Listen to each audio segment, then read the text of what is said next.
네, 지금부터 2부 고도 정책 포럼 2부를 시작하도록 하겠습니다. 2부 진행은 좌장님께서 직접 진행해 주시겠습니다. 예, 안녕하십니까. 지금부터 2부 학술 토론회를 시작하겠습니다.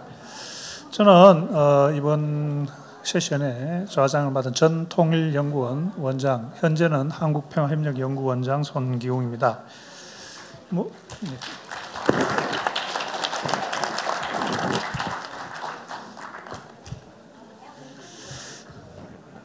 무엇보다도 오늘 우중의 날씨에 이렇게 성황리에 애국심을 가지고 대한민국의 국민을 위해서, 북한 주민도 우리 국민이니까 위해서 이렇게 참석해 주신 기빈 여러분께 감사드립니다. 그리고 이 좋은 주제를 가지고, 시적절한 주제를 가지고 개최를 해주신 이원 위원장님께 깊은 사의를 표합니다. 여러분, 많은 사람들이 이렇게 이야기합니다. 특히 특정 정당 쪽에서 남북 대화에서 북한 인권 문제를 제기하면 그 북한이 좋아하겠느냐. 그래서 처음에는 제기하지 않고 남북 관계가 개선되면 그때 가서 북한 인권 문제를 제기하는 것이 그게 올바른 방향이 아닌가, 이렇게 많은 사람이 주장을 합니다. 그런데 여러분 한번 생각해 보십시오. 북한 인권 문제를 국제적으로 가장 강력하게 제기한 것이 미국이죠. 인권법을 만들고, 아까 우리 이광백 대표가 말씀하셨지만 북한 인권 문제를 개선하기 위해서 많은 또 지원도 해주고, 그 미국이 북한 인권법을 만들고 인권 대사를 만들고 북한을 그렇게 압박하는데 북한이 미국과 대화를 거부했습니까? 그 반대 아닙니까? 그 북한 인권 문제를 제기하는 미국과의 관계 개선을 위해서 북한이 얼마나 지금까지 김정일이든 김정은 노력하고 있습니까? 오히려 김정일 시대에는 미국의 북한 인권 대사인 로버트 킹을 평양에까지 불러가지고 제발 미국과의 대화, 관계 개선을 요청까지 하는 그런 상황 아니겠습니까?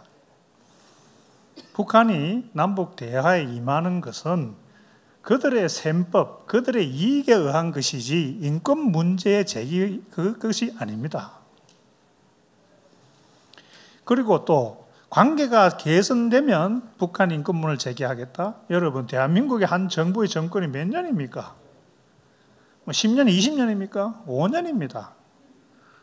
정부 초창기에 남북관계에 물꼬를 트기 위해서 처음부터 인권 문제를 원칙적으로 제기하지 않으면 그 정부 임기 내내 제기하지 못합니다. 우리나라 대통령이 북한 김정은에게 인권 문제를 제기하지 않는 그 대한민국 남쪽 대통령을 얼마나 무게 있게 받아들이겠습니까? 대통령이 제기하지 않는데 그 밑에 있는 내각들, 그 인사들은 얼마나 가볍게 여기겠습니까? 그런 측면에서 오늘 위원 회장님의 기조 강연과 이신화, 이광백 두 분의 발제를 통틀어서 보면은 이 북한 인권 문제는 보편적 가치에 입각해서 원칙적으로, 일관적으로 어느 정부, 정파, 좌우에 관계없이 제기하고 노력해야 한다는 것이 중요한 화두로 또 올랐습니다. 그런 측면에서 감사합니다. 오늘 이 자리가 정말로 새롭게 대한민국뿐만 아니라 우리 인간으로서 모두가 중요하게 생각하는 보편적 가치인 인권 문제를 이번 기회를 통해서 우리 이복 오도민 근 900만에 달하는 여러분들과 더불어서 한반도 전체의 남북한 주민들이 자유와 민주주의, 인권과 복지란 인간다운 삶을 누리기 위한, 그것을 실현하기 위해 우리가 기여하겠다는 그런 각오의 입장에서 여러분 함께 동참해 주시면 고맙겠습니다. 그런 측면에서 오늘 귀중한 네 분의 사실상 발제 기조 강연을 하실 분입니다. 순서대로 한 분씩 소개해 드리면서 여러분께서 이 자료집에 나와 있는 대로 여러분 정말 중요한 내용이, 핵심적인 내용이 담겨 있습니다만은 네 분께서는 그것을 참조하시고 본인의 의견과 더불어서 아까 이원 위원장님 그리고 두 분의 발제자의 발표 관련해서 본인의 입장을 소신 있게 밝혀주시면 고맙겠습니다. 먼저 7분간의 각자에게 시간을 드리겠습니다. 7분이 끝나면 또 두 분의 발제자님께서 또 거기에 대한 또 의견을 개진하시고 그 다음 플로어에서 여러분들의 고귀한 의견을 듣고 다시 한번 여러분 네 분에게 발표의 기회를 드리겠습니다. 여러분 먼저 최기식 여기에는 북한 인권 기록 보존소 소장 나왔는데요. 법무부 검사 출신입니다. 그래서 법무부에 계실 때 북한 인권 기록 보존소장을 했을 뿐만 아니라 대북 정책, 북한 인권 문제를 다루었고 또 독일로 가서 독일 현지에서 통일 법무관으로서 통일 문제를 깊숙이 다룬 현직 변호사입니다. 여러분 최기식 변호사를 박수로서 환영해 주시면 고맙겠습니다.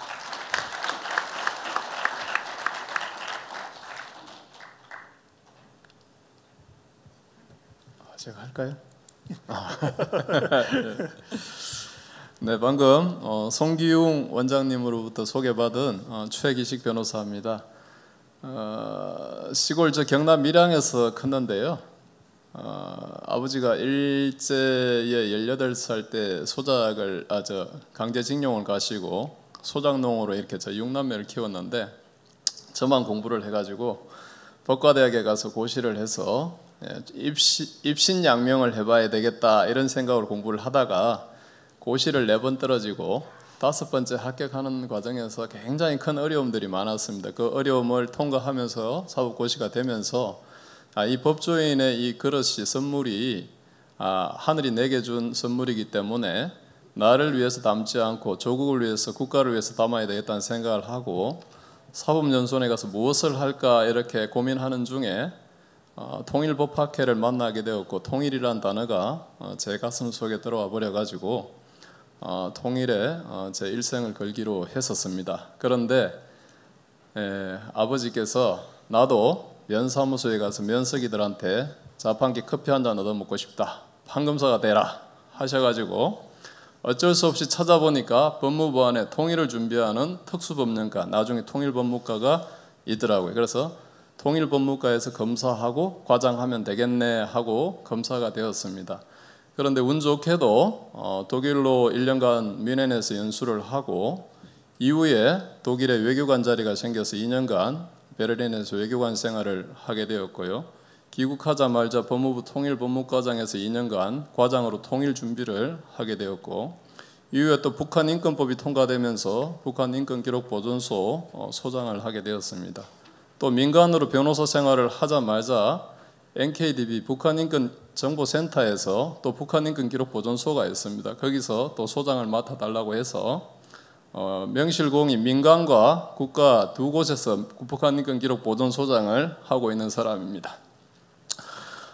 간단히 말씀을 드리면 지금 우리 원장님께도 말씀하셨는데 진보 좌파가 바라보는 북한 인권은 아랫집 윗집으로 설정을 하면 아랫집은 윗집을 남남으로 생각합니다. 그래서 윗집하고 잘 지내고 싶은데 윗집에서 아랫집에서 자꾸 우리 집에서 애들 굶기고 애들 때리고 하는 것을 말하면 윗집에서 싫어하기 때문에 그런 말을 안 하려고 합니다.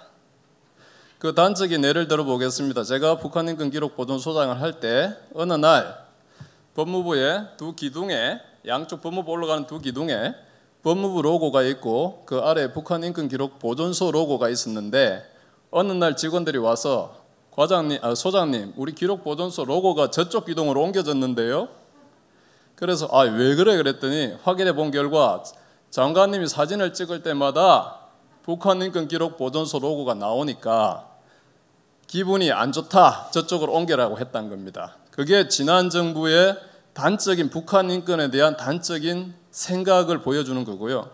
조금 있으니까 제가 기록보존소를 떠날 때쯤 장관실 바로 위에 있던 그 8층 기록보존소를 옮긴다는 소문이 들더니 제가 옮기고 나서 얼마 있지 않아서 북한 인권과는 아무 상관이 없는 법무연수원 용인분원으로 북한인권 기록보존소 사무실을 옮겨버렸습니다.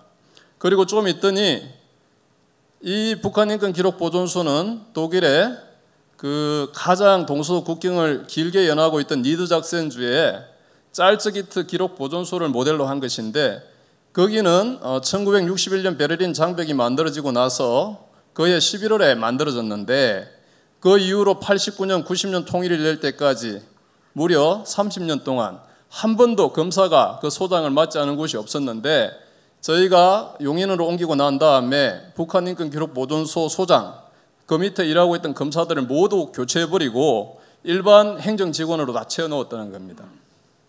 그것이 바로 지난 좌파 정부의 북한 인권에 대한 생각입니다. 그처럼 이 아랫집, 좌파 정부의 아랫집은 윗집을 그렇게 생각하고 그렇게 간섭하기를 싫어하는 겁니다. 왜? 간섭하면 위에서 싫어하니까. 그래서 제가 생각해 놓은 게, 자, 지금 윗집에서 살이 떨어졌는데 이 살을 윗집에서는 간섭받기를 싫어하니까 백신 갖다 준 데도 싫어하고 살 갖다 준 데도 싫어해요. 그래서 해줄 수 있는 방법은, 그나마 할 수 있는 방법은 마을 이장한테 가서 몰래 저 윗집에 살 좀 갖다 줘서 우리 동생 안 굶어 죽게 해줘라 라고 하는 방법을 하나 생각해 볼 수 있고요. 그 다음에 저 윗집에 자꾸 애들 때리면 몰래 카메라로 동영상도 좀 찍고 사진 촬영도 하고 일기도 좀 써가지고 빽빽하게 기록해가지고 파출소에 갖다 주는 거죠. 동네 파출소에. 그래서 파출소에서 이것을 나중에 처벌할 수 있는 근거를 마련하는 거죠. 그리고 또 한 가지 방법은 윗집 아이들한테, 윗집 조카들한테 우리 아랫집엔 살도 많고 여긴 잘 살고 있으니까 너네들 거기서 그래도 견뎌 라고 얘기할 수 있는 것은 손편지로 종이 비행기를 날리면 되겠죠. 근데 그 종이 비행기조차도 못 날리게 하고 있죠. 그래서 대북 인권을 지금 우리 윤석열 정부에서 이제 새로 이제 이 모델을 놔야 되는데, 아까 우리 이신화 대사님도 말씀하셨고 이광백 대표님도 말씀하셨는데, 이걸 새로 돌파할 수 있는 방법은 지금 민간 법무부 북한인권기록보존소도 기록을 하고 있고 민간 NKDB 북한인권기록보존소에도 지금 10년, 20년 가까이 지금 북한인권을 기록하고 있고 통일연구원에서도 기록하고 있고 통일부에서도 일부 기록한 게 있고 이게 다 자료가 흩어져 있단 말입니다. 저희가 기록보존소에 있을 때 이 데이터베이스를 하느라고 무지 애를 많이 썼어요. 가해자를 특정해서 가해자를 처벌하고 또 피해자를 나중에 구제하고 복권하는 일이 이 자료가 쓰일 건데 어떻게 정부가 갖고 있는 자료하고 민간이 갖고 있는 자료가 다 이렇게 혼재가 돼 있어서 어떻게 일을 하겠습니까? 그래서 제 생각에는 어떤 대가를 치더라도 이번 정부에서는 민간에서 갖고 있는 자료들을 확보해서 이걸 통합해서 관리하는 그런 시스템을 갖추어 주기를 간절히 바랍니다. 그리고 이에 덧붙여서 나중에 또 더 말씀드릴 수 있겠지만 통일 준비에 대한 이야기가 갑작스럽게 노아의 때처럼 홍수가 온다면 비바람이 몰아친다면 통일의 상황이 우리에게 온다면 우리는 아직 통일 준비가 안 돼 있습니다. 모든 정부 부처가 같이 모여서 유기적으로 종합적으로 통일적으로 통일 준비가 안 돼 있다는 거죠. 자, 북한의 토지 문제 한 가지만 가지고 말씀을 드려도 북한의 토지 문제를 가지고 통일되면 저 토지 문제를 일단 소유권을 가진 사람들한테 대가를 치르고 국유화를 시킨다면 그 국유화된 토지를 바로 사유화를 할 것인지 점진적으로 사유화를 할 것인지 북한 땅을 국유로 둔 다음에 저 땅을 이용해서 토지 대금을 이용 대금을 받아서 북한 주민의 경제 개발과 사회 복지를 위해서 쓸 것인지 거기에 대한 종합적인 설계도가 없고 거기에 대한 구체적인 플랜이 없다는 것. 이건 단적인 하나예요. 그래서 언제 내릴지 모르는 홍수를 대비해서 이제는 정부 차원에서 종합적인 유기적인 마스터 플랜을 짤 때가 됐다. 이런 말씀을 드리고 나중에 좀 더 말씀드리도록 하겠습니다. 이상입니다. 예, 감사합니다. 예, 제가 정리는 시간 관계상 하지 않겠습니다. 다음은 이영종 한국국가전략연구원 북한연구센터장인데요. 뭐 여러분 잘 아시겠지만 최근까지 중앙일보에서 22년 기자생활을 하시고 통일문화센터 소장직을 역임하면서 아마 현직 기자들 가운데 가장 북한 문제에 정통하고 좋은 글을 써주신 분이 아닌가 생각합니다. 여러분 이영종 센터장님을 큰 박수로 환영해 주시면 고맙겠습니다.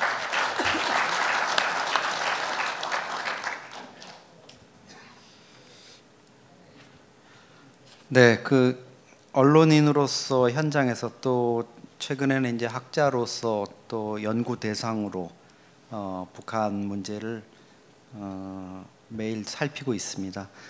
이신하 대사님께서 주제 발표를 통해 가지고 사실 북한 인권 문제 관련해 가지고 ABC 지금 우리가 내적으로 또 북한 내부적으로 국제적으로 어떤 문제가 이제 다 짚어 주셨고, 또 우리 이광백 대표께서는 현장의 경험, 실태가 지금 어떻게 되는지 정말 아마 아유 어떻게 저럴 수가 있나 이런 느낌을 받으신 분들도 많이 있으실 겁니다.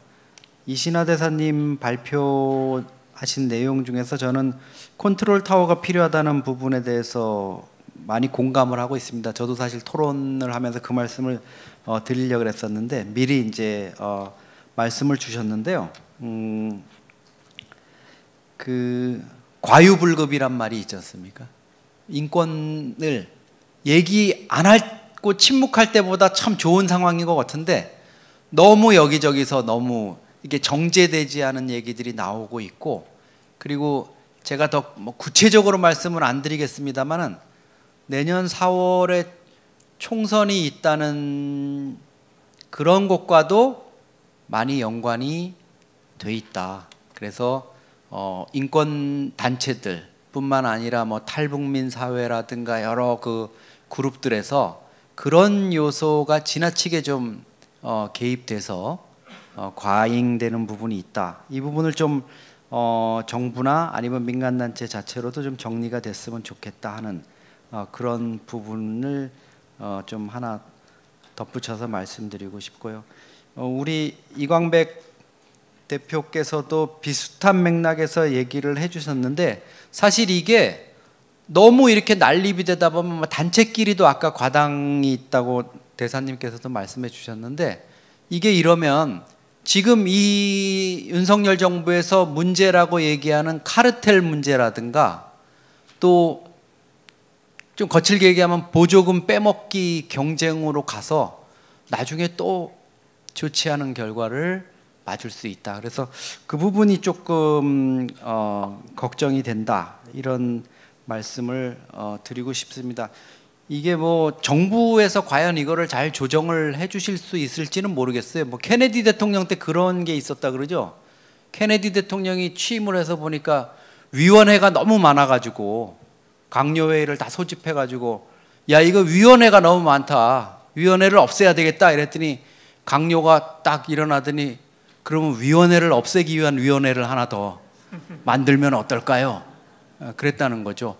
이게 뭐 관료사회의 어떤 속성이라든가 이런 걸 꼬집는 말일 수도 있는데 이런 문제점들이 이제 하나하나 우리가 좀 민간까지 포함해서 짚어져 나갔으면 좋겠고, 한 가지 또 말씀드리고 싶은 거는 지금 중국에 억류돼 있는 탈북민들이 뭐 2,600명이다 이렇게 나오고 있습니다. 과거에 지난해 말까지 한 1,750명이다 이랬는데 2,600명으로 이제 크게 늘었고 3년 7개월 동안 중국 내에서 체포되거나 이랬던 탈북민들을 북한이 코로나 감염된다고 받아들이지 않아서 지금 중국에 억류돼 있는 사람들이 2,600명 되는데 여러분들 한번 가만히 생각해 보십시오. 지금 우리 많은 민간단체들이 뭐 세미나나 이런 것들을 해서 이 탈북민 강제 북송을 저지해야 된다 이렇게 얘기하고 있습니다. 며칠 전에는 우리 김용호 통일부 장관께서 어디 세미나 축사에 가서 이 사람들은 난민이니까 중국 정부는 강제 북송을 중단해야 된다 이렇게 얘기를 했습니다. 중국 정부가 김용호 장관의 말을 귀퉁으로라도 들을까요? 그 정도 수준으로 우리가 얘기를 한다고 중국 정부가 이거 탈북민 강제 북송을 좀 재검토해 볼까? 이런 마음을 먹을 수 있을까요? 그리고 현실적으로 얼마 뒤에 우리가 중국 정부가 탈북민 2,600명 강제 북송을 중단하고 한국으로 전원 보내주기로 했다. 이런 뉴스를 들을 확률이 많겠습니까? 아니면 비밀리에 이미 북한으로 다 북송된 걸로 알려졌다. 이런 뉴스를 들을 가능성이 많겠습니까? 사실 아까도 그 문제가 지적됐습니다만 우리는 정보도 없고요. 얼마가 억류돼 있는지 정확한 통계 이런 것도 나오지 않습니까? 민간단체에서 지금은 추정치로 나오고 있습니다. 근데 대한민국의 정보력이라든가 이런 것들을 만약에 우리 정부가 총동원해서 한번 알아보려 그런다면 3년 몇 개월 동안 우리가 못 알아봤을까요? 저희도 북중 접경에 가서 취재를 해보고 이랬지만 변경 쪽에서 탈북민에 대한 정보라든가 이런 것들이 중국 공안이나 이런 쪽, 조선족 공안이나 이런 쪽을 통해서 꽤 많이 접할 수가 있습니다. 돈이 들어서 그렇지. 그래서 이 부분이 좀 먼저 좀 정보에 대한 접근이 좀 이루어졌으면 좋겠다 이런 부분이 있고요. 또 하나는 좀 정부가 집중력을 발휘할 필요가 있겠다. 이게 저도 통일부를 근 한 30년 가까이 이제 출입처로서 기자로서 출입을 해보면 물론 공직자분들 우리가 보는 것보다 특히 중앙부처 공무원분들이 정말 고생 많이 합니다. 뭐 일반 회사만큼이나 더 일 많이 하고 일요일 오후 되면은 출근해가지고 월요일 보고할 거 이런 거 하는데 근데 사실 점점 갈수록 한 30년 동안 이렇게 지켜보면 다 그런 거 공감하시겠지만 사회적 추세일 수도 있지만 점점 이런 그 절박한 문제들이 그냥 정책의 대상이 돼버리는 거예요. 내가 공무원으로서 이 문제를 다루는 정책의 대상.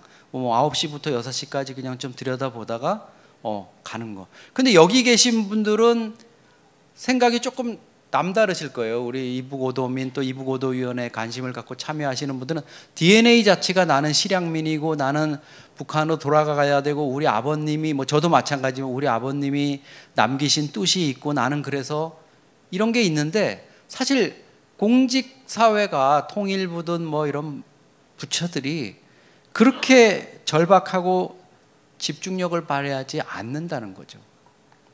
제가 몇 년 전에 일본에 그 13살 때 77년에 납북된 요코다 메구미 그 납북 현장을 취재하는 문제로 일본 외무성 초청으로 한번 일본을 간 적이 있습니다. 딱 한 사람만 초청했어요.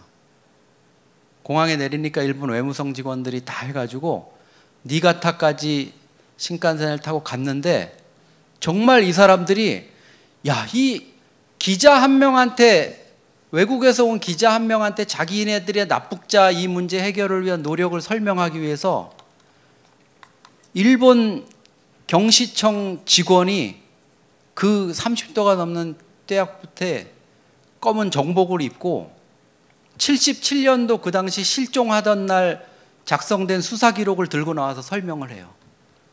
얘가 여기 학교에서 배드민턴을 치다가 친구랑 이 지점에서 헤어졌고 이 지점에서 실종이 됐습니다. 아니 길거리인데 여기 해변가에 이 길인데 어떻게 여기가 실종된 줄 압니까? 실종자 신고를 받고 경찰견을 동원해서 잠옷으로 냄새를 맡은 다음에 추적을 했더니 강아지가 여기서 주저앉았습니다. 그리고 그 당시에 차량을 한 이상한 괴한들 같은 사람들이 그 지역에 서성거리고 있었다는 증언이 있습니다. 이런 부분이 구체적으로 설명이 되는 거죠. 아시잖아요. 이번에도 보면은 기시다 총리 이 가슴에 삼국 정상회의 할 때 파란 리본이 달려 있던 거. 납북자를 잊지 말자고 리본을 달고 일본은 미국한테 북한한테 틈만 나면 얘기하지 않습니까? 납북자 문제 트럼프한테도 김정은 만나면 납북자 문제 좀 얘기해달라. 이런 그 집중력 정부 대통령부터 그냥 한번 이거 인권 문제 좀 신경 쓰자 이렇게 그냥 파이팅 외치는 수준이 아니라 집중력 있게 뭔가를 해나가는 그런 게 없이는 이런 부분이 해결되기가 쉽지 않을 거다 이런 생각을 합니다. 저희도 북한 인권 문제 지금 뭐 무관심하고 여러 가지 문제가 있다고 얘기하지만 저는 사실 언젠가는 북한 인권과 관련해서 우리도 광화문에 100만 명이 모여서 북한 인권 개선을 위한 촛불을 들고 시위를 하는 평소에 관심 없던 젊은이들도 그런 시기가 반드시 올 거라고 봅니다. 이 문제는 그렇게 갈 수밖에 없는 인류 보편적인 문제라고 생각합니다. 그래서 그런 그 상황을 우리가 염두에 둔 어떤 이 북한 인권 문제 해결을 위한 탈북민 북송 저지라든가 이런 문제를 위해서 조금 더 촘촘하게 정부나 민간이나 단체들이 좀 노력을 기울일 수 있는 그런 상황을 좀 만들어가자. 오늘의 세미나도 오늘의 포럼도 그런 노력의 한 걸음이겠다 이런 생각을 하고 있습니다. 감사합니다. 예, 감사합니다. 예, 다음은 4개 분야별 4개의 전문가들로 포함된 민간 운동단체입니다. 아마 2016년부터 활동하고 있는 걸 알고 있습니다. 신동춘 자유통일국민연합 대표님의 토론을 듣겠습니다. 이 신 대표님은 또 신앙적 차원에서 통일 문제에 많은 관심을 가지고 계십니다. 여러분, 신동춘 대표님을 모시겠습니다.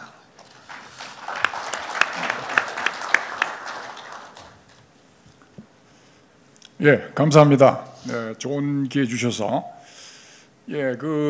지금 사회자께서 말씀하셨는데 저희 자유통일국민연합이 사실 2016년에 설립이 됐는데 이 지난 정권에서 자유라는 말을 너무나 싫어해가지고 말이죠. 헌법에서도 자유를 빼자고 했어요. 그래서 저희가 사단법인 등록하는 걸 잠시 미루다가 새로운 윤석열 정부가 들어서서 사단법인을 인가를 받았습니다. 활동은 오래됐지만 어쨌든 그 지극히 당연한 걸 저희가 한 거죠. 헌법 3조 4조에 자유민주적 기본 질서로 한반도를 평화롭게 통일한다. 이것이 우리 헌법의 이념입니다. 이것을 하는데 뭘 눈치를 보고 해야 되는지 참으로 안타깝게 그지없고요.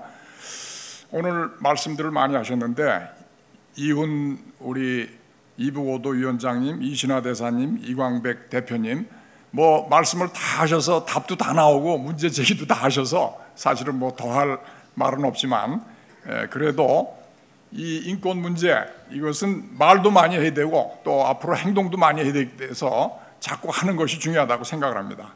말을 많이 해야 되는 이유는 그 북한 인권 얘기를 나오면 고개를 절레절레 흔들고 아니야 하는 사람들은 북한 인권 문제는 북한 동포의 처참한 삶의 모습이거든요. 그거를 외면하고 소수의 권력자와 그 추종자를 갖다가 하고만 친하겠다. 이거는 양심과 도덕의 문제입니다. 그래서 이거 참 그분들이 각성과 자각을 해야 되는데 이게 언제 해야 되는지 참 갑갑하기만 합니다. 그래서 저는 지금 준비된 토론문을 쭉 한번 읽는 것으로서 여러분들 한번 정리를 해보도록 하겠습니다. 40페이지하고 41페이지에 있습니다. 북한 정권의 유일한 목표는 김일성 세습왕조 체제를 모든 희생하에 유지하는 것이라고 생각합니다. 남북관계는 불리할 때만 일시적으로 대화하는 척하고 또 경제 원조를 또 필요할 때는 수용을 하고 유엔 등 국제사회의 충고나 압력에는 오불관원입니다. 전혀 먹히질 않았습니다. 또 북한 주민들한테는 미국의 침략에 대비해야 한다고 북한 주민들을 항상 긴장 국면으로 몰고 가면서 자유와 인권을 유린해 왔습니다. 국가의 인적 물적 자원을 핵 개발에 집중적으로 투입해서 주민 생활 여건이 더욱 악화되었습니다. 특히 코로나 발발 이후에 북중 국경 폐쇄로 식량 부족 등 북한 주민들은 생존에 심각한 위기를 맞고 있습니다. 예를 들어서 2022년 북한이 71발의 미사일을 발사했다고 합니다. 여기에 총 2억 달러, 약 2,600억 원을 탕진했는데 이는 북한 전체 주민이 46일간 먹을 수 있는 쌀값이라고 합니다. 이건 2022년에 BBC 코리아의 보도를 인용했습니다. 제 생각은 같은 한민족으로서 고통받고 있는 북한 동포의 우리 유교의 측은지심이 있죠. 측은지심. 어려운 사람들 보면 동정심을 느끼고 측은지심을 느껴서 하는 것이 당연하고 또 북한 동포에게 자유와 행복을 가져다 주는 것이 우리 모두의 시대적 사명이라고 생각합니다. 자, 그럼 구체적으로 행동을 어떻게 해야 될 거냐 조금 이제 생각을 적어봤는데 결국은 북한의 민주화와 자유통일에 귀결이 된다고 생각을 합니다. 우선 북한 주민이 세계를 알고 자신의 처지가 어떠한 상태인가를 알 수 있도록 외부 정보 유입이 필요합니다. 대북전단, 대북방송, 확성기 방송, 위성폰, USB 등 다양한 방법으로 대한민국과 세계를 보다 잘 알 수 있도록 해야 합니다. 다음에는 2,500만 북한 동포를 억압하여 자유를 박탈하고 식량도 없이 주민을 굶주리게 하는 북한 체제는 민주화 자유화 체제로 변화해야 된다고 생각을 합니다. 북한의 민주화 이행 목표하에 북한 주민의 능력과 지위 향상을 위한 자체 역량 배양을 위해서 외부 지원이 필요합니다. 최근에 제가 그 세미나에 참석하는데 장마당하고 관련해서 아주 재미난 발표를 들었습니다. 이 장마당에 주로 남자들이 안 가고 여성들이 그 종사하면서 돈벌이를 하게 되자 그 가정에서 우선 남편이 그 장사해서 돈 번 저 부인을 아주 더욱 존중하는 기풍이 생겼다고 합니다. 그리고 당국과의 관계에 있어서도 그 당원이나 그 관원들이 말이죠, 돈 있는 그 여성들한테 접근해서 뭐 삥땅을 뜯는다든지 이런 저 사례가 또 발생하고 있다고 그래요. 결국은 장마당도 하나의 시장이거든요. 자본주의로 얘기하면 시장 경제 시스템이 어느 정도 작동을 하는 거죠. 시장이 생겨남에 따라서 주민의 자율성과 이니셔티브가 증대해서 인권의 개선에 긍정적인 요인으로 작용을 하고 있습니다. 다음에는 UN 국제기구 NGO 등의 북한 핵배기 촉구와 동시에 북한 인권 실태 고발 및 북한 정권의 책임 및 의무를 강조하며 비판하는 것도 계속해야 되겠습니다. 소위 네이밍 쉐이밍이라고 하죠. 인권특별보고관의 북한 방문을 비롯한 UN 인권 최고 서울 사무소의 활동을 강화할 수 있도록 우리 정부와 여러 군데에서 지원을 해야 되겠습니다. 북한이 개혁 개방을 만일 한다면 우리가 경제 지원을 할 수 있지만 이제는 이것을 인권 문제와 연계를 해야 된다고 생각합니다. 북한 인권 문제 한미를 비롯해서 세계 다수 국가가 참여할 수 있는 국제 공조 시스템을 구축을 하고, 지금 이 문제에 있어서는 중국과 북한이 인권 탄압에 대해서는 한 목소리를 내고 아주 악성 국가가 되어 있습니다. 제가 최근에 그 중국 보고서를 본 바에 의하면 중국은 코로나 이후에 경제 회복을 못하고 점점 비밀 경찰과 주민 통제를 강화하면서 과거 모택동 시대의 그 탄압 체제로 지금 다시 회귀하고 있다고 얘기를 합니다. 그게 북한하고 아주 비슷해지는 것이죠. 그래서 유엔이나 국제사회 북한 지원 프로그램은 다양한 레버리지를 확보해서 인권 개선에 적극 활용해야 되겠습니다. 그래서 마지막으로 북한 내부에서는 민주화 역량을 증대시키고 국제사회는 북한 당국의 인권 개선을 촉구하고 일종의 압력을 해야 됩니다. 그래서 이걸 병아리가 나올 때 계란을 바깥에서 눌러주고 안에서는 치받고 하는 줄탁동기 접근으로 우리 한반도의 자유통일이 궁극적으로 돼야 북한 인권, 북한 동포들의 삶이 근본적으로 나아질 수 있다고 생각합니다. 이것이 바로 8월 18일 날 캠프 데이비드에서 한미일 정상이 북한 인권 개선, 그 다음에 한반도의 자유롭고 평화로운 통일을 실현하는 그런 메시지를 국제사회에 했습니다. 네, 이상 마치겠습니다. 감사합니다. 감사합니다. 예, 마지막 토론자입니다. 여기에는 탈북 작가, 통일신문 기자라고 소개되었는데요. 오늘 회의 중에 발표 토론자는 유일하게 북한 이탈 주민입니다. 많은 저서를, 통일 관련 저서를 발간하고 또 문학적인 저서도 발간했습니다. 하여튼 지금 유튜브 방송하고 계시고 통일 분야의 우리나라 유명한 전문가 대부분이 참여하는 단톡방도 운영하고 계시는 우리 리밀 기자님을 소개하겠습니다. 여러분 환영의 박수 부탁드립니다.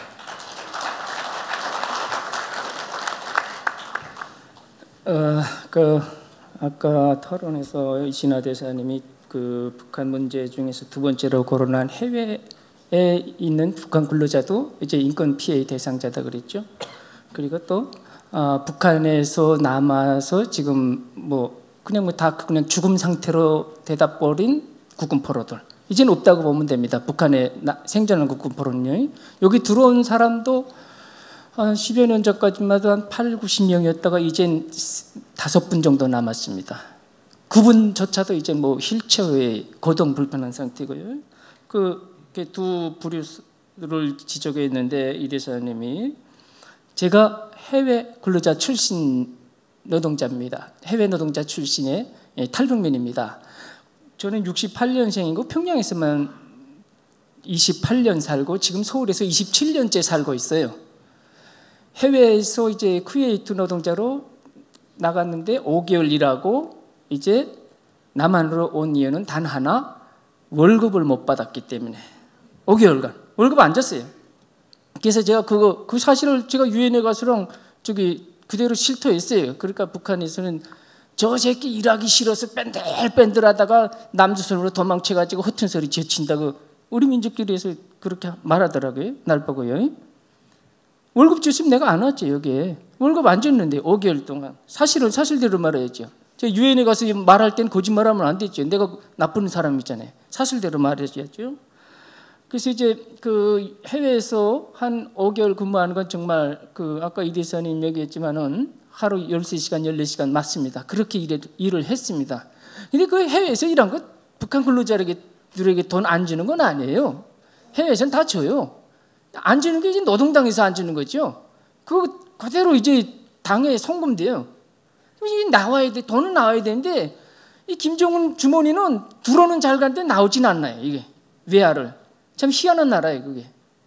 그렇지 않겠어요? 우리도 외교관들 이제 해외 외교관들 운영하려면은 공관들을 운영하려면은 돈을 내보내야 돼 운영되는 거 아닙니까? 이 북한은 돈을 바치라기만 하지 운영 자금을 안 줘요. 참 희한한 나라예요. 그래서 이제 97년 3월 달에 제가 이제 한국에 왔고 제 뒤로 한 20일 뒤에 그 황장엽 선생님이 왔지요. 그분은 나보다 먼저 탈출을 했는데 또 이제 워낙 국제적인 인물이다 보니 그 필리핀으로 추방돼서 한 50일간 격려하다 나니까 그 토탈 저보다 늦게 왔지요. 저는 쿠웨이트 한국 대사관에 들어가서 한 일주일 만에 독일 거쳐서 이제 서울에 왔고 그리고 2005년부터 이제 첫 작품을 쓰면서 지금까지 계속 이제 작가 겸 기자 활동을 하고 있습니다. 유튜브는 안 하고 있습니다. 아까 사회자분 소개한 데서 유튜브다 그랬는데 유튜브는 안 하고 저기 남북 소통방이라고 탈북민하고 남한 사람 섞여 있는 한 300명 되는 단체 카톡방을 5년째 관리하고 있어요. 이건 아마 대한민국의 전무후무한 커뮤니케이터가 아닌가 이렇게 생각합니다.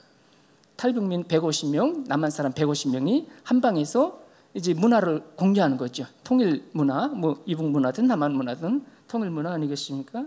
그걸 이제 제가 관리하고 있고, 제가 지금까지 한 12권의 책을 썼지만 그보다도 사람들이 많이 알아보는 거는 뭐 책 많이 쓴 것보다는 제가 실명으로 김정은에게 공개 편지를 지금 7년째 쓰는 사람입니다. 인터넷에.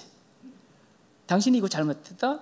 부분 이제 그 사람 계속 활동하지 않습니까?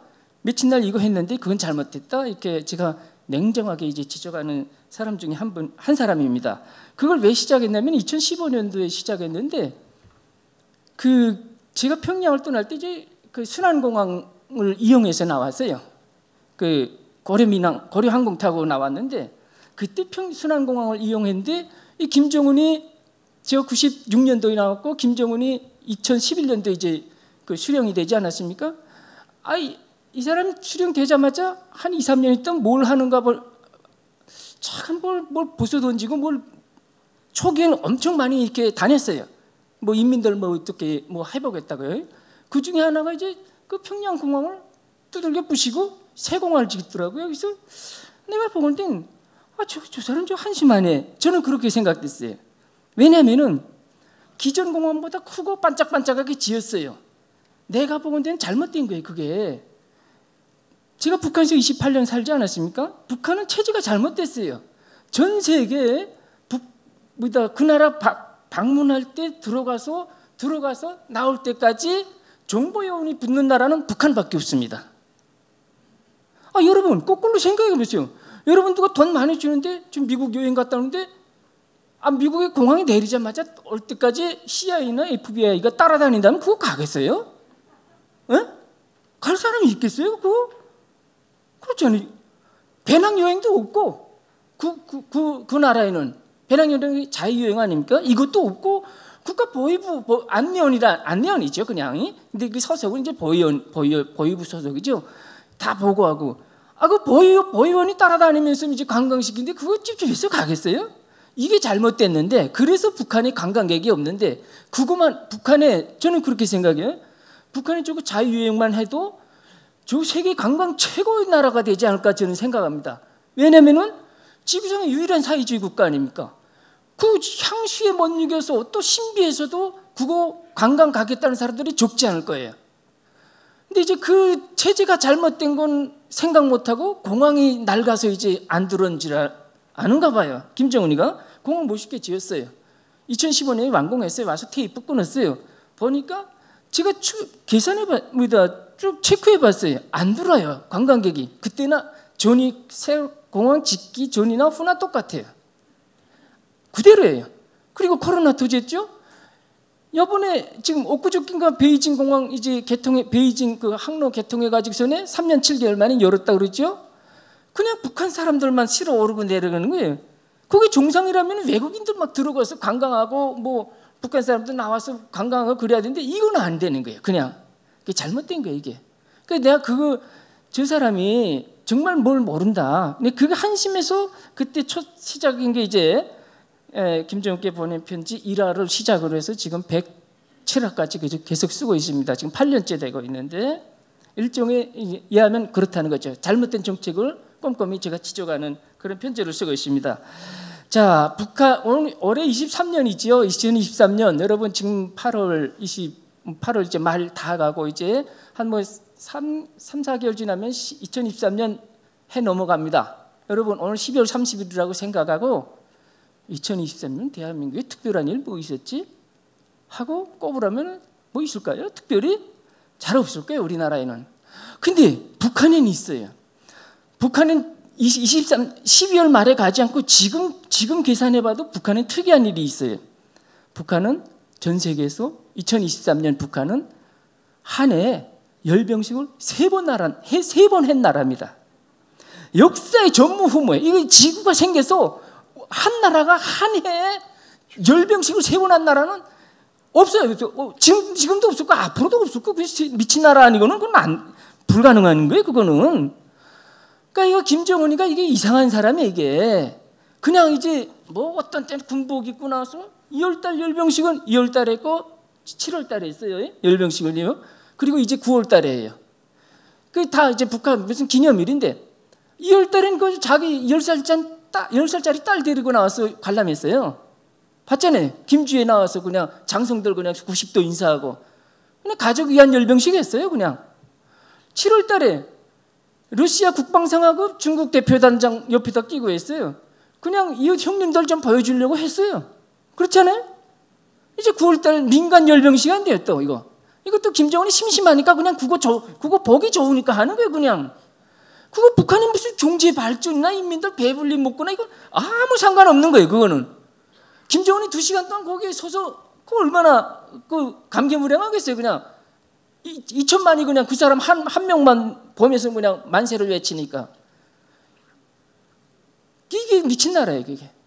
이래서 이게 거꾸로 보면 그 3번의 열병식 행거를 제가 북한 뭐 계산도 그런 뭐 통계를 발표 안 하지만은 아마 그 3번 열병식으로 북한 주민들 1년은 그 밥은 먹지 않았겠나 저는 그렇게 생각합니다. 그렇게 어마어마한 돈.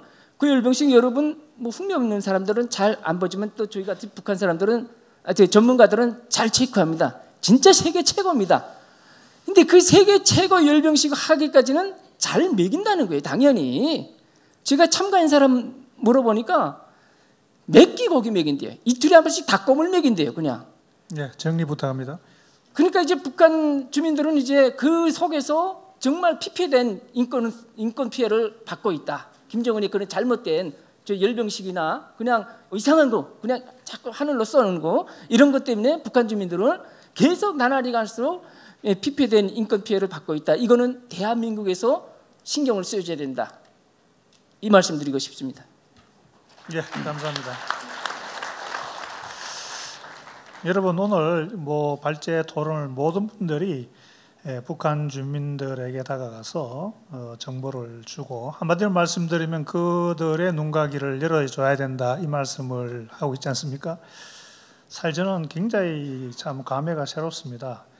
이 30년 전 1993년 바로 이 자리에서 5월달입니다. 제가 그 독일 베를린 자유대학에서 박사학위를 받고 특히 89년 11월 9일 학생 신분으로서 베를린 장벽이 무너지는 현장을 제가 복도하고 통일에 헌신하기로 마음먹고 93년에 귀국해서 학자로 처음 이 자리에서 제가 5월 달에 무슨 발표를 했냐면 통일의 원동력은 북한 주민이다. 우리는 통일 준비를 할 따름이지 실질적인 통일의 주역은 북한 주민이다. 그들의 눈과 귀를 열어줘야 되고 언제 어느 때라도 그들에게 다가가서 대한민국을 보여주고 우리 함께 하려는 우리의 마음을 전해야 된다라고 했을 때 여기 앞에 앉아 계시던 나중엔 친해졌지만 원로 한국정치학교 교수 한 분이 자리에서 벌떡 일어나서 발표 중인 저한테 너 빨갱이야.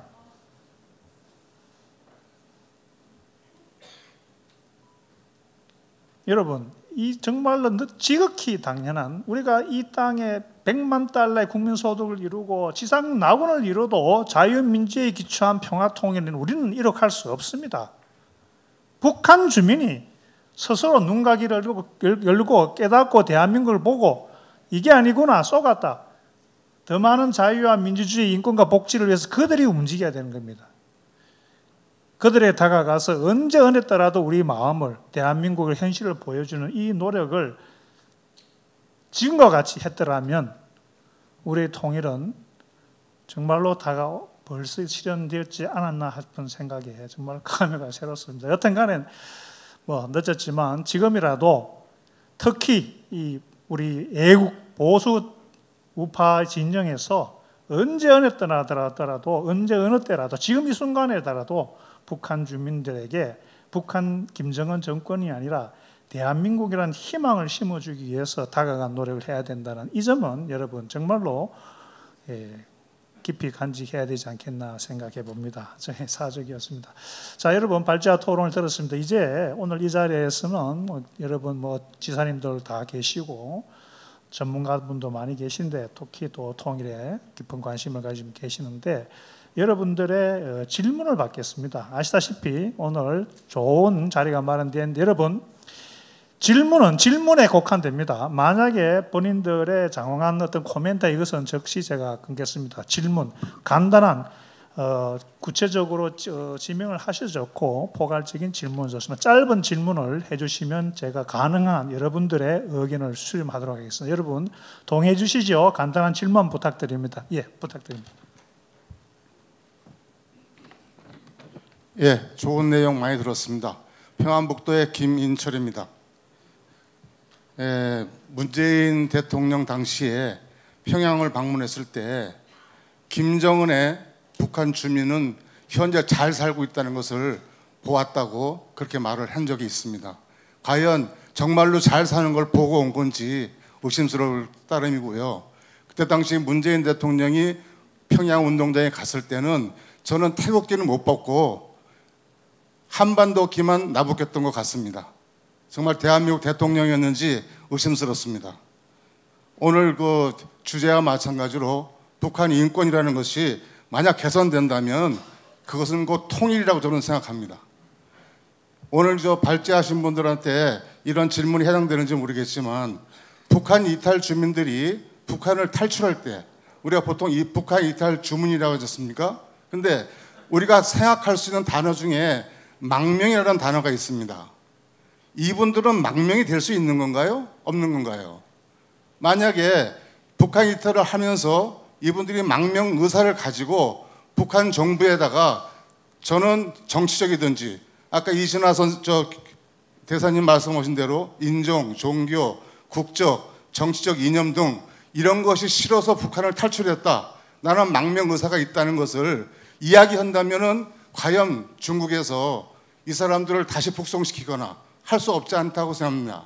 예. 또한 우리 정부는 여기에 맞춰서 국제사회에다가 이 사람들이 망명 의사가 있다 그러면은 탈북자로 보지 않는 것으로 해줬으면 좋겠다는 걸 건의드립니다. 예, 감사합니다. 이 질문은 아마 이승하 대표님하고 우리 최기식 변호사님께서 한번 부탁드립니다. 답변을. 예, 선생님 간단하게 부탁드립니다.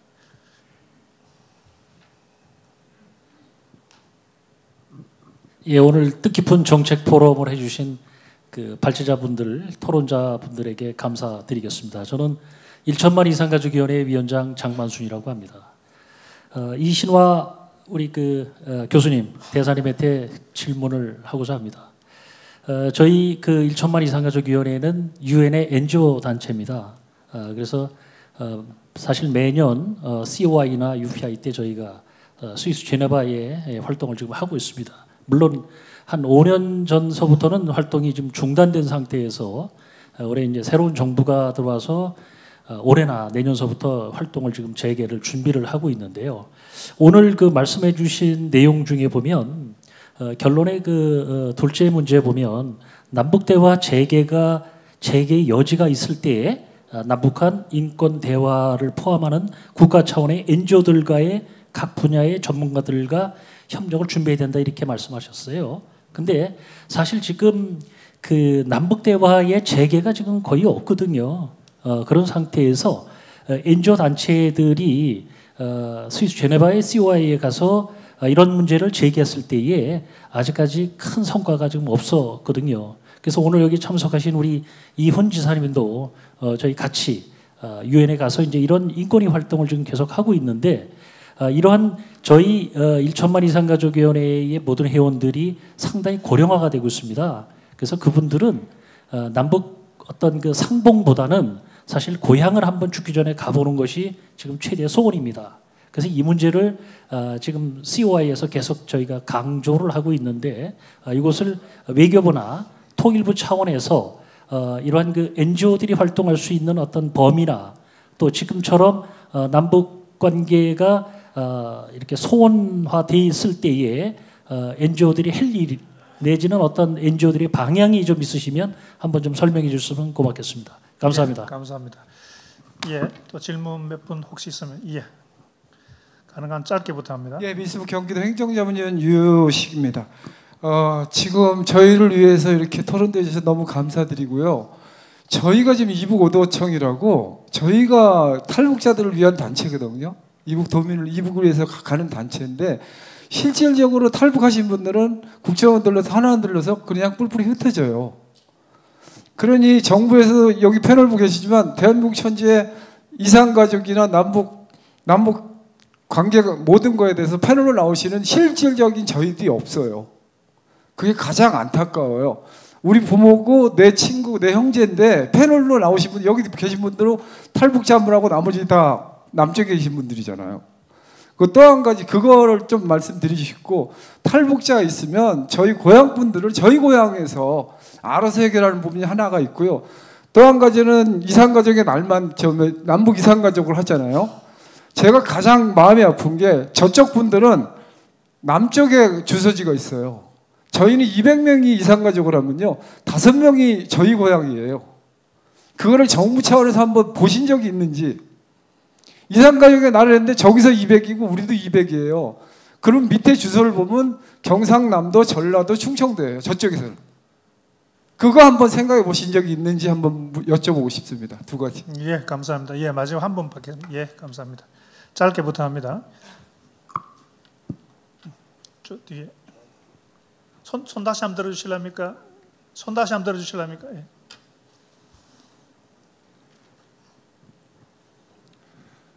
안녕하십니까. 저는 2015년도 대한민국에서 탈북민입니다. 지금 현재 외국에 노동자로 있다가 저도 대한민국에 들어왔는데 외국에 있는 그 한국 대사관에서 탈북민들을 잘 받아줘서 문 두드려도 답변이 없고 뭐 돈을 달라는 것도 아니고 대한민국 갈 수 있는 길을 알려달라고 했는데 지금 최근에 뉴스 보니까 블라스토크에서도 그 엄마와 아들이 체포됐더라고요.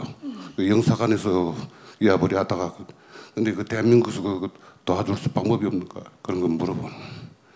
일단 대사관에서 자꾸 문 두드려. 저도 2015년도 올 때 모스크바 대사관에서 문 두드렸는데 그래서 알아서 하라고 그래요. 그걸로 본 다 알아서 들어오는데 그 무슨 뭐 돈을 달라는 것도 한국 갈 수 있는 길을 알려달라고 하는데 거기서 우리 친구들도 미국 가고 카나다 가고 영국 가고 대한민국도 오고 근데 참 대사관에서 그 100%는 그렇다고 하지만 대사관에서 잘 탈북민에 대해서 들어오니까 이게 한국 분들한테 뭐 다 철밥 토이길래 그 뭐 지내 있는 기간 그저 예, 사건 사고 없이 감사합니다. 질문을 해주십시오. 질문을.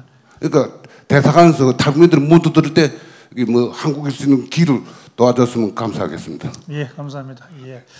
예, 뭐 이 정도로 일단 토론을 받고 다음에 시간 되면 다 하겠습니다. 그러면 예, 질문에 대해서 제 왼쪽부터 우리 저 이광백 대표님부터 시간 관계상 2분 정도 뭐 없으면 예. 그러면 이순화 대표님 대사님 부탁드립니다.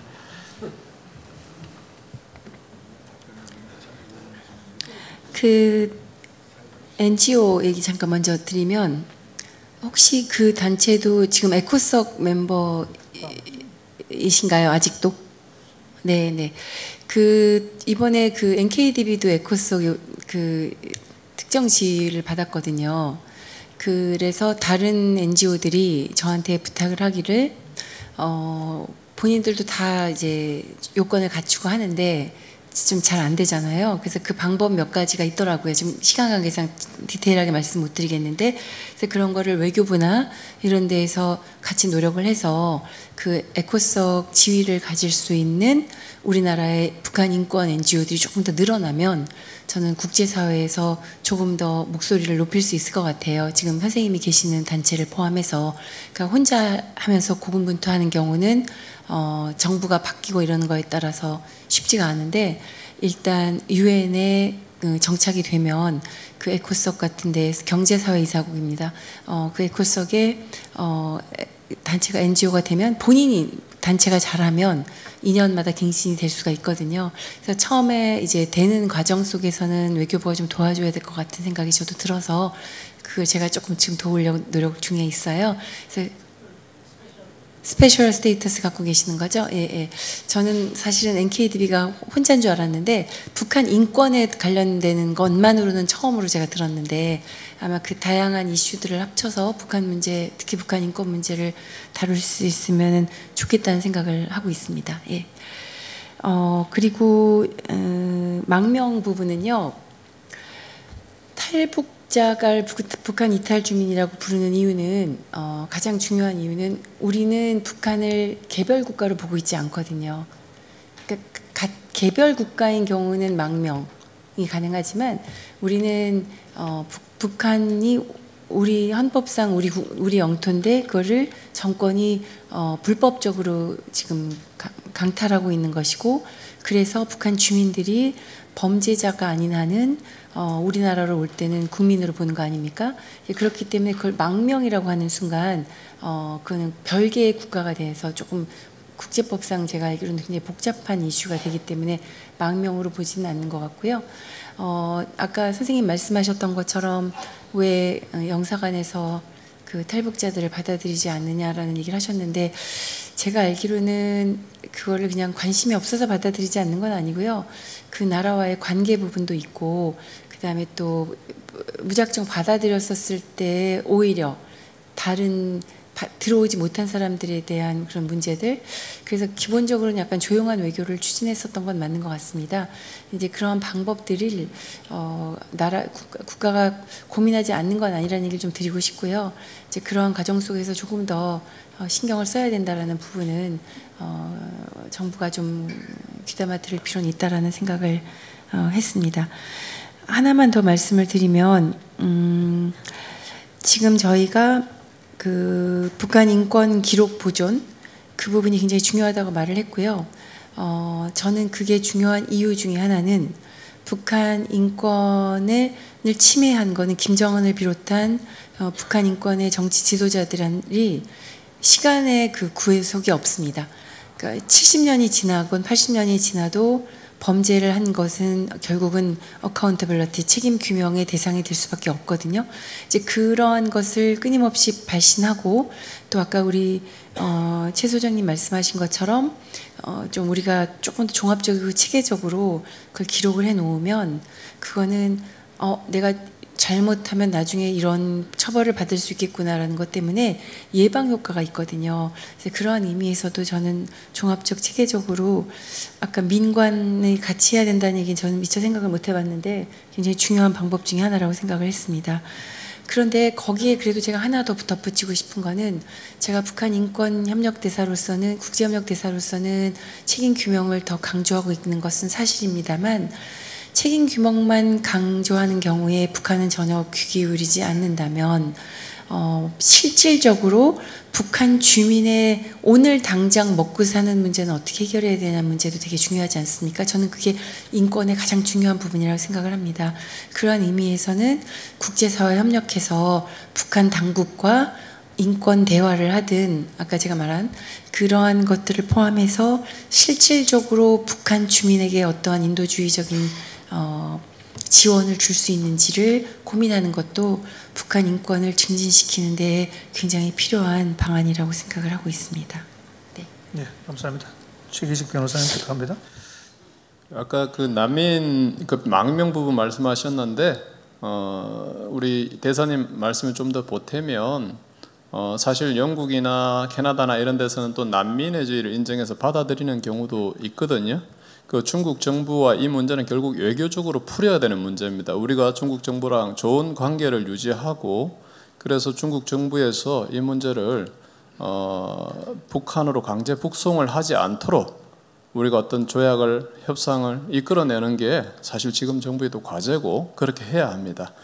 그 다음으로 또 아까 대사관 문제 말씀하셨는데 제가 며칠 전에 탈북 대학생 그 장학생 선발 심사를 했는데 그 여자 대학생은 무려 코로나 시기에 중국 우리 한국 대사관에 문을 놓고 해가지고 중국 대사관에서 1년 6개월 동안 그 여자 대학생을 우리 시설에 그 대사관에서 한 번도 못 나오죠. 그 시설에서 1년 6개월 동안 케어를 하다가 결국 한국으로 들여보낸 그런 케이스도 있습니다. 그래서 대사관이나 대사관 직원들의 어떤 그 당시의 상황이나 여건에 따라 조금 달라지는 건 있지만 또 정부 성향에 따라 좀 달라질 수는 있지만 우리 공간의 직원들이 우리 탈북자들을 최대한 보호하려고 하는 그런 의지는 갖고 있다 이렇게 생각해 주시면 좋겠고요. 아까 대사님 말씀하셨지만 우리는 마을 이장을 통해서 쌀도 보내줘야 되고요. 또 파출소에 기록도 전달해야 되고 또 종이 비행기로 열심히 우리의 상황을 북한의 윗집에 알리는 일도 해야 됩니다. 이것이 항상 같이 병행해야 되는 일이지 어느 하나만 강조해야 되는 건 아니라고 생각합니다. 예, 고맙습니다. 예, 감사합니다. 예, 다음은 이영종 센터장님. 저는 뭐 특별히 드릴 말씀 없습니다. 예, 그러면 신동춘 대표님. 예, 저도 뭐 특별히. 예, 리밀 작가님. 저는 이제 97년 3월달에 이제 한국 대사관 놓고 했어요. 쿠웨이트에서. 근데 그때는 IS 김영삼 정권 때지요. 보수 정권이었어요. 근데 다행히 그 중동이라는 쿠웨이트는 그 중동에서 드물게 친미 국가이고 친한 국가예요. 그러니까 제가 거기서 1호로 들어갔으니까 잘해줬어요. 그래서 저는 쉽게 생각하고 이거 뭐 대사관 놓고 하고 거기서 한 일주일 있으니까 서울 왔네? 이렇게 생각하고 왔는데 서울에 와서 이제 저 같은 동료들 이제 그때는 이제 동남아 루트가 없었고 국상원이 이제 홍콩으로 했었고 모스크바로 해서 온 사람들이 이렇게 많았는데요. 러시아 벌목공들이죠. 이 사람들 후에 이제 얘기를 들어보면은 정말 그 고생이 이만저만 아니더라고요. 그리고 지금까지 제가 쭉 뭐 한 5개, 6개 정도 지나지 않았습니까? 97년부터 지금까지 보면은 이 분야를 들여다 보니까 그런 건 있어요. 해외 공간에서 탈북민들 들어오면은 받는다 안 받는다 이건 아니에요. 다 받아요. 받는데 적극적이냐, 형식적이냐, 그냥 마지못해냐, 비협조적이냐 이런 온도 차이는 분명히 있는 것 같아요. 그러니까 이게 보수 정권 들어서냐, 진보 정권 들어서냐 이거로 거꾸로 말하면 탈북도 운이 좀 따라야 된다 이런 말씀 드리고 싶습니다. 이상입니다. 예, 감사합니다. 예, 우리 발제 토론분께 여러분 제가 저도 94년부터 이제 국내에서 통일운동을 하고 있는데 헤아릴 수 없을 만큼의 학술회의를 개최해봤습니다만 오늘은 제 생각에는 탑10 안에 들 정도로 발제 토론과 내용이 좋았던 것 같습니다. 제가 사회자이거나 몇 가지만 말씀드리겠습니다. 먼저 오늘 주요 내용을 요약을 해보면 우리 이훈 위원장님과 도지사님께서 아마 정부 차원에서 건의를 해줘야 될 것이 오늘 논의된 주요한 것이 이 북한 인권 활동이 여러 차원에서 다양한 단체들이 활동하고 있는데 이것을 종합할 수 있는 컨트롤 타워가 필요하다. 이 점을 좀 건의를 하고 드리고 싶고요. 더구나 이 남북관계 정부 간 대화가 지금 막혀있는 상황에서 북한 인권 문제는 이 민간 사회단체들 역할이 큽니다. 이들에 대해서 정부는 재정적 지원뿐만 아니라 행정적 지원, 또 정보 제공 등의 다양한 조치가 있어야 된다고 생각하고, 이 점을 우리 위원장님께서 정부에 좀 건의해 주시면 좋겠다는 말씀드립니다. 여러분, 저는 이런 제안을 한번 드리고 싶습니다. 우리 TV 방송에서 김정은 보이는 화면을 저는 없애야 된다 생각합니다. 아까 우리 리밀 작가님 말씀드렸지만 재밌으니까, 관객이 있으니까 김정은이가 계속 뭐 하는 거 아니겠습니까? 여러분, 김정은이가 도발하고 미사일 쏘고 일병식 해도 이 우리 대한민국의 모든 방송에서 김정은의 얼굴을 보이지 않고 필요할 경우에는 북한의 산천을 보여주고 북한 주민을 보여주는 것이 오히려 저는 도움이 되지 않을까. 여러분, 방송 한 장면 한 초당으로 얼마나 많은 비싼 그렇지 않습니까?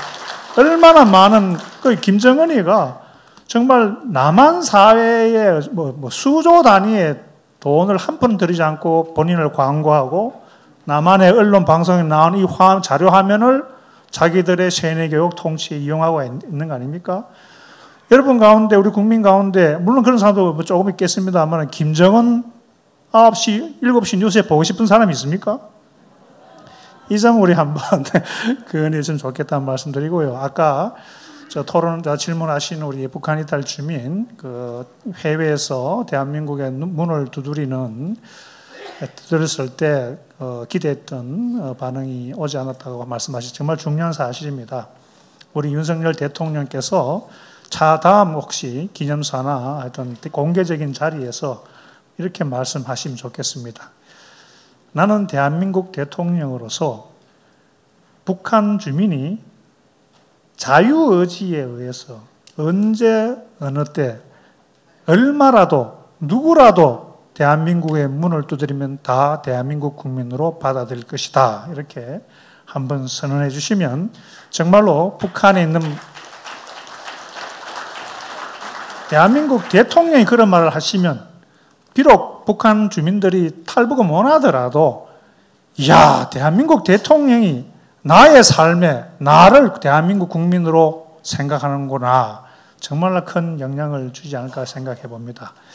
여러분, 오늘 정말로 다시 말씀드리지만 날씨도 구전데 끝까지 경청해 주시고 또 좋은 고견 주시고 또 이 자리에 지금 오늘 모신 이분들 정말로 쟁쟁한 분들입니다. 함께해 주신 모든 분 감사드리고 이것으로 우리 205도 위원회와 제가 있는 한국평화협력연구원이 함께 조직과 후원하는 우리 205도 위원회 제3차 정책 토론을 마치도록 하겠습니다. 여러분 감사합니다.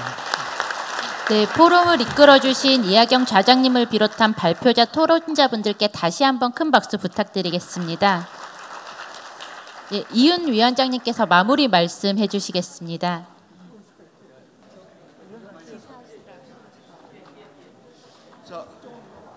예, 오늘 참 여러 가지 진짜 환경이 좋지도 않은 상황에서 이렇게 여러분들 참 끝까지 자리를 지켜주셔서 감사하고요.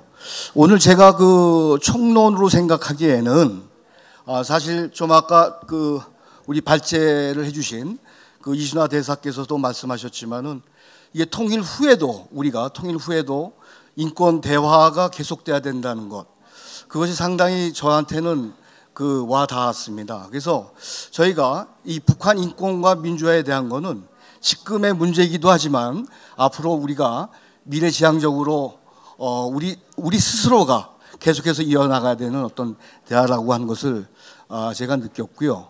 그 다음에 여러분들 아마 보셔서 아시겠지만은 오늘 여러분들이 모든 기본적인 부분들이 북한 인권 기록에 대한 부분입니다. 북한 인권 기록이라고 하는 것들이 우리가 보존됨으로 해서 앞으로 통일에 대한 부분에 대한 이순화 대사님도 좀 아까 말씀하셨지만은 이 책임감에 대한 거, 당사자에 대한 어떤 부분에 대한 인과관계는 분명히 있어야 된다고 생각을 했고요. 그 다음에 오늘 이광백 대표께서 상당히 참 중요한 말씀을 해주셨는데, 저희가 이런 통일에 대한 어떤 인권에 대한 이런 지원이 미국에 있는 NED라고 하는 하나의 단체보다도 연 500만 불을 저희 지원한다고 하는데 저희 정부가 이런 그 부분에 대해서는 보다도 좀 면밀하게 저희들이 그 지원하는 그 방책을 저희가 지금이라도 좀 세워야 되겠다 하는 것을 저희들이 느꼈습니다. 또한 뭐 맨 마지막에 우리 그 좌장님께서 거진 한 30년 정도 이 통일 문제에 대해서 상당히 그 전문가로서 이게 활동을 하셨는데 오늘 저희가 그 개최된 이 북한 인권과 민주화에 대한 이 그 포럼이 적어도 10대 그 성과의 그런 그 세미나 중에 하나일 것이라고 이렇게 또 말씀을 해주셔서 너무 감사합니다. 하여튼 여러분, 우리 북한 인권과 민주화에 대한 것은 남의 이야기가 아니고 우리들의 이야기고 또 앞으로 계속돼야 될 이야기입니다. 감사합니다.